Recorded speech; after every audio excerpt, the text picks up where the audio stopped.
Kabar baik untuk kamu yang mau masuk UI, GP Media lagi buka paket tryout Simak UI dengan ratusan soal prediksi, pembahasan video dan juga kelas online. Mulai dari 25.000, kalian bisa daftar di sini. Untuk kamu yang mau masuk UI, jangan bingung. Yuk ikut bersama kami kelas online dan tryout Simak UI di GP Media. Bersama kakak di sini, Kami tunggu ya. Anyway, GP Media lagi buka paket tryout UTBK IPB. Benefitnya selain TO, kalian bisa dapetin ratusan soal prediksi, pembahasan video dan juga kelas online. Nah, mulai dari 25.000 kalian bisa langsung daftar di sini. Kalau kamu mau ikut UTBK IPB, yuk belajar di GP Media. Semangat. Dadah. Sebelum aku kasih tahu informasinya, aku mau ngingetin lagi nih kalau GP Media lagi buka tryout. Nah, dari 15.000 aja kalian udah bisa dapetin fasilitas 3 kali tryout, dapat ebook, video pembahasan, prediksi kelolosan PTN dan juga ada kelas online-nya loh. Jadi buruan, tunggu apa lagi? Yuk daftar sekarang. Halo semuanya, kali ini kita akan bahas lagi untuk bocoran UTBK 2022 di gelombang kedua, hari pertama dan hari kedua ya.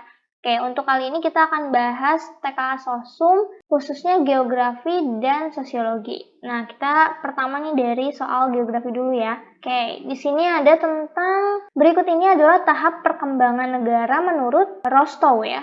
Adalah titik-titik-titik. Oke, jadi kalau tahap perkembangan di Rostow ini, teman-teman bisa ingat dia ada 5 tahap perkembangan ya. Seperti ini kan ABC-nya semuanya udah 5 ya. Cuman urutannya aja nih yang harus kita ingat. Nah, kalau Rostow, teman-teman ingatnya dia itu akan bergerak dari yang masih sangat tradisional ya sampai ke modern.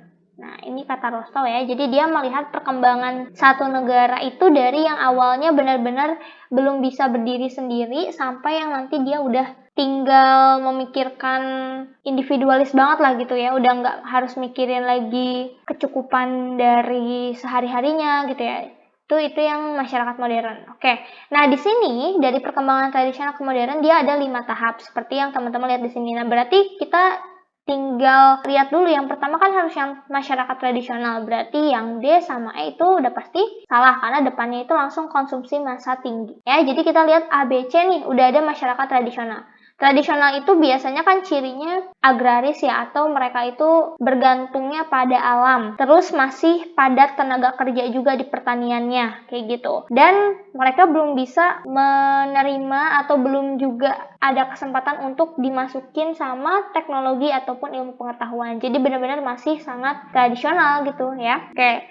Kemudian yang kedua nih ya, habis tradisional, ini teman-teman harus ingat ya, ada kata-kata lepas landas di sini. Terus di sini ada kata-kata pra. Pra itu kan artinya sebelum ya. Berarti dua kondisi ini tuh selalu beriringan.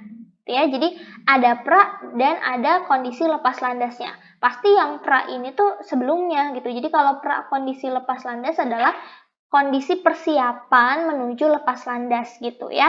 Nah, kalau yang B ini udah pasti salah karena dia kebalik ya. Ini kan lepas landas dulu baru pra. Nah, udah pasti ini salah gitu kan. Oke, di sini udah ada pra, ini ada lepas landas. Nah, tapi sebelumnya ini ada gerak menuju kematangan nih. Nah, jawabannya teman-teman ini kita langsung bisa ambil yang A. Karena kalau kematangan ini adanya di akhir-akhir gitu ya. Jadi abis tradisional ya, kayak kita bagi dulu di sini. Abis tradisional, yang kedua itu pra kondisi lepas landas gitu ya. Pra lepas landas. Lepas landas itu artinya negaranya udah lumayan matang ya, dia udah bisa punya pegangan lah gitu ya. Kalau pra ini baru persiapan, baru mau menuju ke sana. Nah, biasanya kalau negara pra lepas landas ya atau pra kondisi lepas landas, biasanya dia udah mulai sedikit-sedikit ya masuk ke arah-arah industri, tapi masih belum matang gitu. Baru mau banget mulai ada industri gitu ya, dari agraris, tapi ini masih tetap lebih banyak agrarisnya gitu ya. Mungkin kalau kita bisa bilang di sini tuh kayak 70%-nya masih agraris lah di sini ya. Nah, terus di sini baru lepas landas ya. Lepas landas ini dia udah 50-50 biasanya. Ya, biar teman-teman ini aja ya, biar gampang aja diingatnya ya. Kalau lepas landas itu biasanya industrialisasinya udah mulai ya. Masyarakat juga udah mulai kenal sama sistem modern, kayak contohnya tuh udah mulai ada tabungan gitu, investasi gitu ya. Nah, ini udah mulai nih di sini. Kemudian habis gitu baru yang menuju kematangan di sini. Menuju kematangan. Atau bisa juga menuju kedewasaan, gitu ya. Nah, kalau yang ini biasanya dia udah kenal sama namanya diversifikasi industri. Jadi industrinya itu nggak cuman satu. Kalau di sini mungkin industrinya nih masih kayak terfokus ke satu bidang, tapi kalau di sini dia udah banyak industrinya ya biasanya ya. Nah, baru yang terakhir itu modern. Kalau modern di sini ingatnya konsumsinya tinggi. Konsumsi tinggi ya. Konsumsi tinggi itu ya berarti orang-orangnya konsumtif gitu ya. Banyak barang, banyak produk yang baru gitu ya. Terus juga di sini tuh sangat-sangat menekankan jasa. Jadi udah jarang banget orang yang fokus ke produk gitu ya, ke barang, tapi lebih ke jasa kalau di sini. Makanya konsumsinya lebih tinggi karena orang-orang di sini juga kalau jasa kan semua orang butuh jasa ya gitu. Jadi lebih tinggi konsumsinya di sini gitu ya teman-teman ya. Oke, jadi ada 5 tahap perkembangan menurut Rostow. Oke, next. Di sini ngomongin tentang interaksi wilayah ya. Tempat yang menyatakan bahwa suatu daerah yang terpengaruh pada tempat yang sentral yang senantiasa memberikan kemungkinan rute lalu lintas paling efisien disebut. Oke, teman-teman di sini kata kuncinya kita lihat dulu ada apa nih? Tempat sentral sama ini, lalu lintas paling efisien ya. Ini pasti ngomongin tentang teori tempat sentral sebenarnya nih. Kalau ada kata-kata tempat sentral, terus juga lalu lintas paling efisien, berarti ini ngomongin tentang teori tempat sentral nih yang A ya dari Christoller. Cuman kita lihat dulu ya, teori tempat sentral kata Christoller itu dibagi jadi 3. Kita tulis dulu nih, teori tempat sentral. Itu dibagi jadi 3, 1, 2, 3 gitu ya.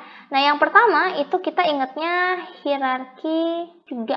Ini ngomongin tentang kasus pasar optimal. Kasus pasar optimal. Kalau pasar, ini dia ngomongin tentang gimana satu daerah yang ada pasarnya itu dia akan mempengaruhi wilayah-wilayah di sekitarnya. Jadi fokusnya itu ke pasar atau jual beli atau tentang ekonomi kalau ini. Ya, fokusnya. Pokoknya kata kuncinya ekonomi. Kalau di sini kan kata kuncinya lalu lintas ya. Jadi bukan kasus pasar. Ini pasti bukan, gitu ya. Nah, yang kedua ini ada hierarki 4. Hierarki 4 ini ngomongin tentang lalu lintas optimum. Nah, ini berarti dia memungkinkan untuk memberikan jalur lalu lintas yang paling efisien gitu. Jadi ini kita ngomongin tentang transport ya. Baru yang terakhir ada hierarki 7. Oke. Hierarki 7 dia ngomongin tentang situasi administrasi optimum. Oke. Kalau administrasi optimum berarti dia ngomonginnya biasanya tentang pusat pemerintahan kalau ini ya. Pemerintahan gitu. Ingatnya ini aja gitu ya, teman-teman ya. Oke, jadi kalau di sini dia ditanyain lalu lintas paling efisien, udah pasti dia ngomongin tentang situasi lalu lintas optimum. Jadi jawabannya yang E gitu ya. Oke, sip.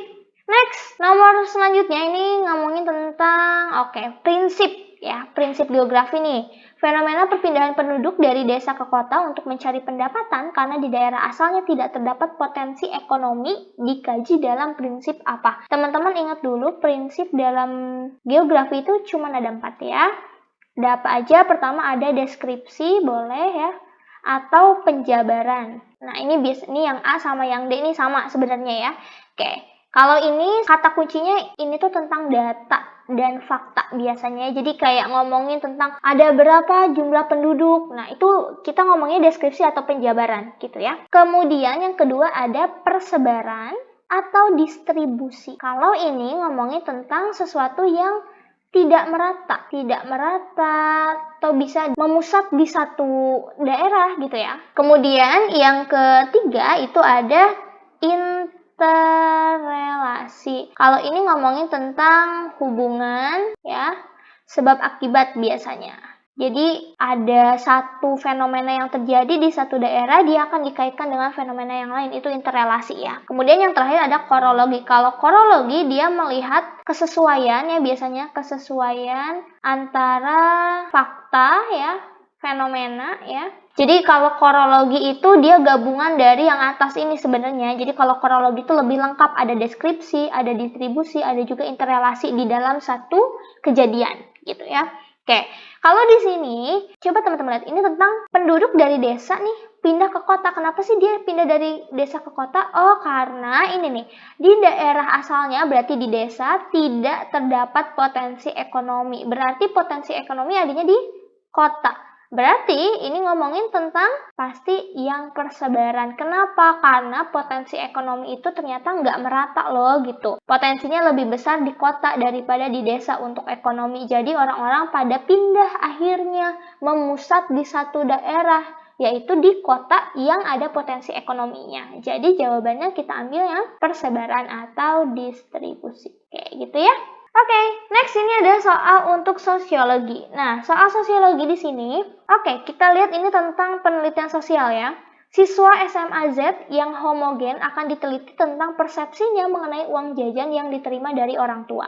Peneliti mengambil 60 siswa sebagai sampel dengan tidak mempertimbangkan jenis kelamin, tingkatan kelas, dan kriteria lainnya. Cara pengambilan sampel ini disebut sampling apa? Sampling, teman-teman ya. Oke, kita ngomongin dulu sampel. Apa sih sampel? Sampel itu semacam orang yang bakal kita teliti gitu di dalam penelitian itu. Jadi, misalnya nih, di SMA Z itu orangnya ada 1000. Nah, kita kan nggak mungkin ya wawancara 1000 orang gitu kan.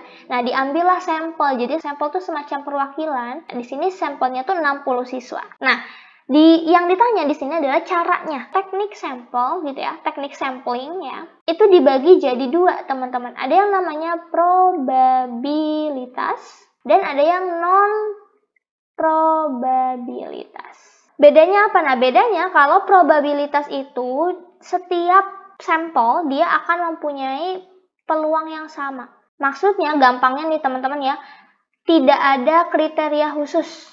Itu gampangnya, kriteria khusus. Nah, di sini kan tadi dia bilang tidak mempertimbangkan jenis kelamin, kelas, dan lain-lain. Berarti ini sebenarnya udah langsung masuk yang probabilitas gitu kan. Nah, kalau yang non-probabilitas ini adalah sampel diambil dari kriteria khusus. Ada tujuan khusus gitu. Itu aja teman-teman ya. Jadi ya udah kita ambilnya yang A probabilitas gitu ya. Kalau random, proporsional, sistematis, sama cluster ini sebenarnya lebih rinci lagi ya tentang metodenya. Kalau yang BCDE ini metode di dalam sampling yang probabilitas gitu ya. Jadi kalau kita kan di sini disebutnya sampling secara keseluruhan ya, umumnya ya udah ini masuknya ke probabilitas gitu ya. Next. Oke, ini tentang akhir-akhir ini angka kriminalitas di Indonesia mengalami peningkatan. Dalam hal ini, sosiologi dapat memberikan sumbangan dalam bentuk kajian tentang sumbangan ilmu sosiologi. Teman-teman ingatnya gini aja, kalau sosiologi itu pasti berkaitannya sama why. Kalau di 5W1H ya, why itu artinya kenapa. Berarti kenapa sih sesuatu itu bisa terjadi gitu. Kenapa kok dia begini sikapnya gitu ya. Terus apa reasonnya, apa alasannya gitu kan, apa latar belakangnya. Nah, berarti kalau misalkan kayak begini, di sini yang bisa kita ambil pasti sebab. Kenapa sih bisa ada kriminalitas itu, apa penyebabnya, apa reasonnya, alasannya, latar belakangnya kenapa gitu ya. Mungkin nanti setelahnya kita lihat dampaknya yang A gitu. Tapi yang pertama kali untuk melihat kriminalitas ini ya sebagai ilmu sosiologi pasti jawabannya yang B. Kalau CDE sebenarnya ini fokusnya bukan di sosiologi sih kalau ini ya. Kalau ini tuh dia akan fokus ke mungkin kalau ada ilmu kriminologi gitu ya. Nah, ini pasti ke sini ya. Nah, ini kalau kriminalitas dia bisa masuk ke konsep penyimpangan sosial kalau di sosiologi. Nah, gitu ya. Oke, sip. Terakhir, di sini ada soal tentang akibat banjir lumpur Lapindo di Sidoarjo, Jawa Timur, masyarakat di beberapa desa yang terkena dampak banjir lumpur harus direlokasi. Relokasi itu dipindah ya, harus dipindah nih tempat tinggalnya. Kasus ini merupakan contoh perubahan sosial yang, kalau dilihat dari sini kita nggak bisa pilih lamban atau cepat, karena kita nggak tahu nih waktunya itu seberapa cepat atau seberapa lambat, terus kita nggak tahu juga perubahannya apakah banyak atau enggak gitu kan. Yang bisa kita lihat di sini, bencana alam juga bukan. Yang bisa kita lihat di sini antara C sama D. Nah, kalau yang namanya banjir lumpur Lapindo ini kan masuknya ke bencana alam. Ya, kalau bencana alam pasti sesuatu yang negatif, ya kan? Kalau sesuatu yang negatif pasti jawabannya yang D. Gitu aja ya. Tidak direncanakan biasanya juga tidak diinginkan. Jadi kalau ini biasanya wabah atau penyakit ya, atau juga bencana alam, sesuatu yang di luar dari kehendak manusia biasanya gitu. Kalau direncanakan ini harus ada agennya, agen perubahannya. Ada orang yang merencanakannya, ada orang yang punya bisa dibilang planning dulu lah di awal gitu ya. Oh, kita mau berubah ke arah ini gitu. Dan biasanya kalau ini pasti diinginkan juga. Oke, jadi itu ya teman-teman ya untuk pembahasan bocoran UTBK 2022 untuk geografi dan juga sosiologi. Semoga bermanfaat and good luck untuk UTBK-nya.